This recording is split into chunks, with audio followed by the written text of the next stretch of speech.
I did my presentation on Northern abolitionist John Brown.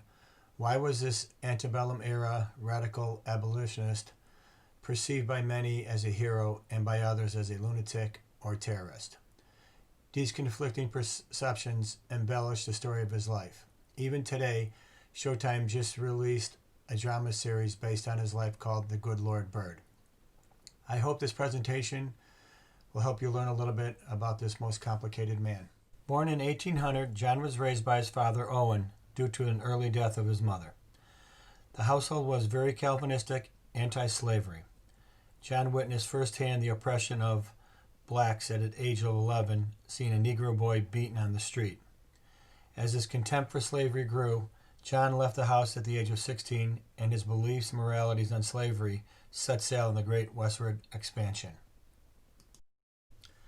Over the course of the next 40 years, John would lose his young wife at an early age and remarry, and eventually he had a total of 18 children. John Brown started businesses of tannery and wool production. His lofty goals and unattainable expectations led to failures and bankruptcies. Depression and constant uprooting of families plagued him. He would raise his children with the strong moral beliefs around slavery and the contempt of those who enacted in it, and it took.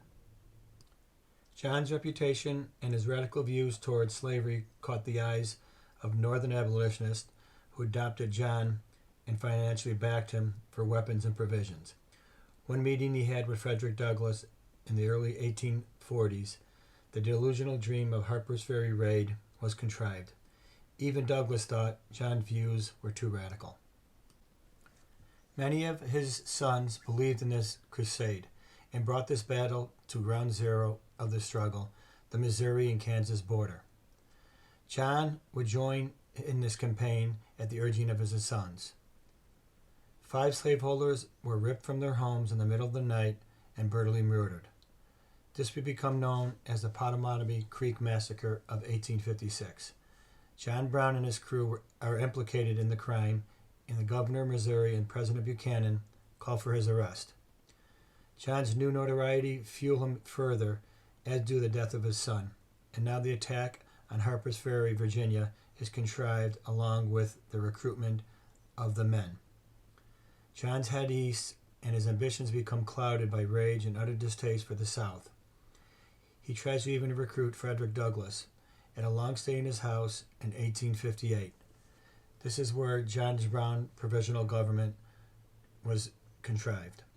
Douglass declines the offer to join even the more radicalized person he met 10 years earlier, and later would say after the raid, "I would live for the slave, but he would die for him." This eastward trek is marked by many radical abolitionist speeches by John, and a cachet of cash materializes, and the Secret Six group become his backers. Eventually, John's raid at Harper's Ferry plans are in full swing, and John, along with only 21 soldiers, settle at the Kennedy Farm in Maryland, which would become the launch point for the Harper Ferry raid. And in the late night of October 16, 1859, the raid begins. As the well thought out and planned attack at Harper's Ferry, John thought it was an utter disaster. And ironically, the 2 first people killed in the attack were a free black slave railroad worker and a slave recruit of John's army. Eventually hemmed inside an engine house at the U.S. Armory at Harper's Ferry, due to the location on the river within the Appalachian Mountains, created a dead end to escape or advance.